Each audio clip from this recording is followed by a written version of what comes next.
SBA Publications.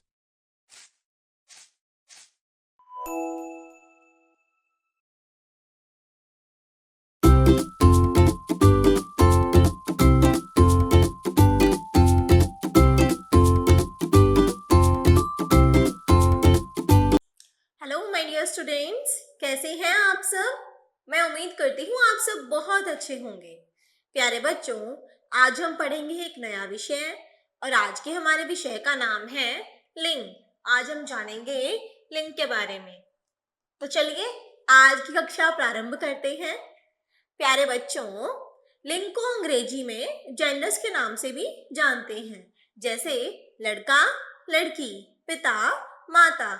यानी कि लिंग उसे कहते हैं जो हमें पुरुष जाति और स्त्री जाति में अंतर बताता है या इनका बोध कराता है। आइए एक बार इसे पढ़ते हैं। मानव और अन्वी भाई बहन हैं।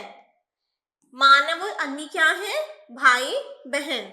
आप इस चित्र में देखिए, यह एक चिड़ियाघर का चित्र है और इस चित्र में बहुत सारे जानवर हैं और अन्वी और उसका भाई दोनों यहाँ पर अपने माता पिता के साथ घूमने आए हुए हैं।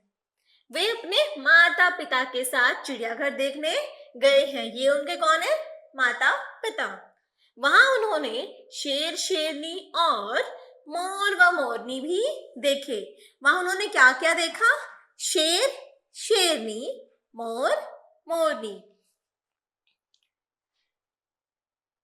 उपयुक्त वाक्य में आए रंगीन शब्दों से यह पता चलता है कि मानव, भाई, पिता, शेर और मोर क्या है? पुरुष जाति के शब्द हैं।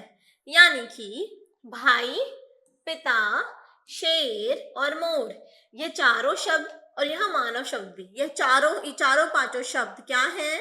ये सभी शब्द हमारे पुरुष जाति से संबंधित हैं।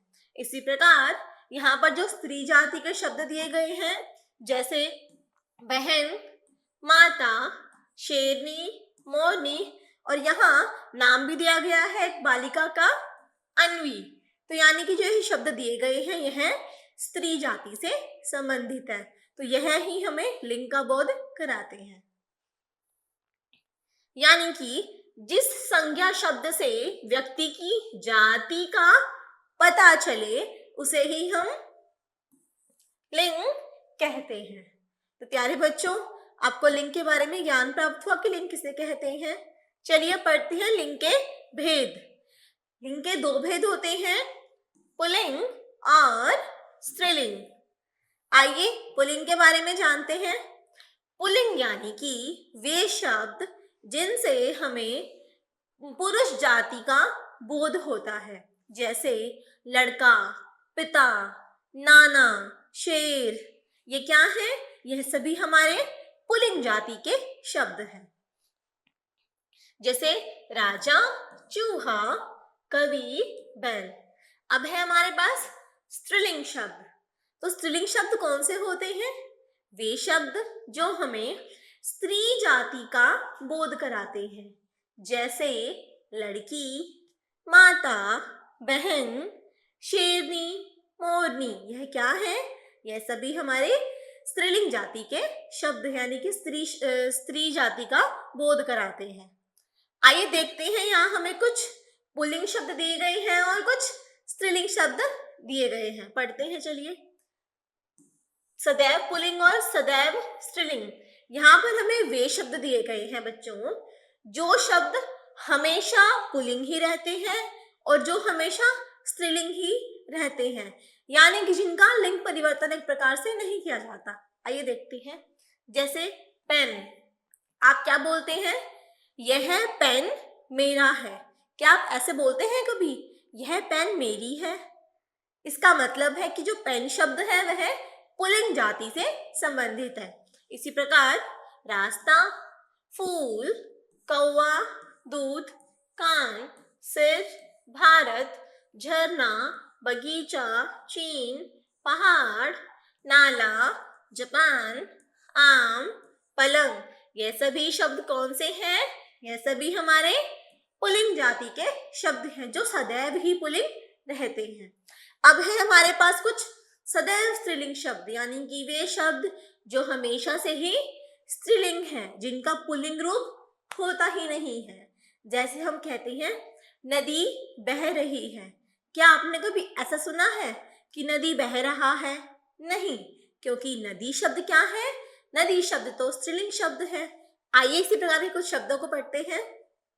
कलम, चाबी, गिलहरी, तितली, टांग, पहाड़ी, कार, मेज, गर्मी, सर्दी, सड़क, घास, माला और पुस्तिका, ये सभी शब्द हमारे स्त्रीलिंग जाति के शब्द हैं। प्यारे बच्चों, अगर आप दिए गए शब्द से कुछ वाक्य बनाने का सोचेंगे या कुछ वाक्य बनाना ट्राई करेंगे तो आपको खुद से इस बात का पता चलेगा कि कौन से शब्द सदैव पुल्लिंग होते हैं और कौन से शब्द सदैव स्त्रीलिंग होते हैं। प्यारे बच्चों, अब हमारे पास है कुछ ऐसे शब्द जो स्त्रीलिंग और पुल्लिंग दोनों में ही प्रयोग किए जाते हैं। आइए देखते हैं ऐसे शब्द कौन कौन से हैं। जैसे राष्ट्रपति, इंजीनियर, यह शब्द ऐसे हैं जो स्त्री जाति के लिए भी प्रयोग में लाए जाते हैं और पुरुष जाति के लिए भी प्रयोग में लाए जाते हैं। यहाँ पर हमें अन्य भी दिए गए हैं, डॉक्टर, प्रधानमंत्री, यानी कि ये वे शब्द हैं जो दोनों के लिए ही प्रयोग किए जाते हैं। आइए देखते हैं लिंग की पहचान कैसे की जाती है। वाक्य में आई क्रिया शब्दों से भी लिंग की पहचान की जाती है कि क्रिया शब्द जो है उसका प्रयोग किस प्रकार से किया गया है। जैसे मैंने दूध पिया, यह पुल्लिंग को दर्शाता है। मैंने लस्सी पी, यह स्त्रीलिंग को दर्शाता है। यानी कि जो दूध शब्द है वह पुल्लिंग है और जो लस्सी शब्द है वह स्त्रीलिंग है। कुछ शब्दों को वाक्यों के साथ जोड़कर भी लिंग की पहचान होती है। देखते हैं कैसे। यह किसकी बॉल है? किसकी बॉल है? क्या कभी आपने सुना है ऐसे बोलते हुए कि यह किसका बॉल है? नहीं, क्योंकि जो बॉल शब्द है वह तो स्त्रीलिंग है। इसी प्रकार मेरा कमरा गुलाबी रंग का है। मेरा कमरा, मेरी कमरा तो नहीं होता ना, क्योंकि कमरा शब्द क्या है? कमरा शब्द पुल्लिंग शब्द है। आइए इसको कविता के माध्यम से समझते हैं। पुरुष पुल्लिंग और स्त्री स्त्रीलिंग कहलाती है।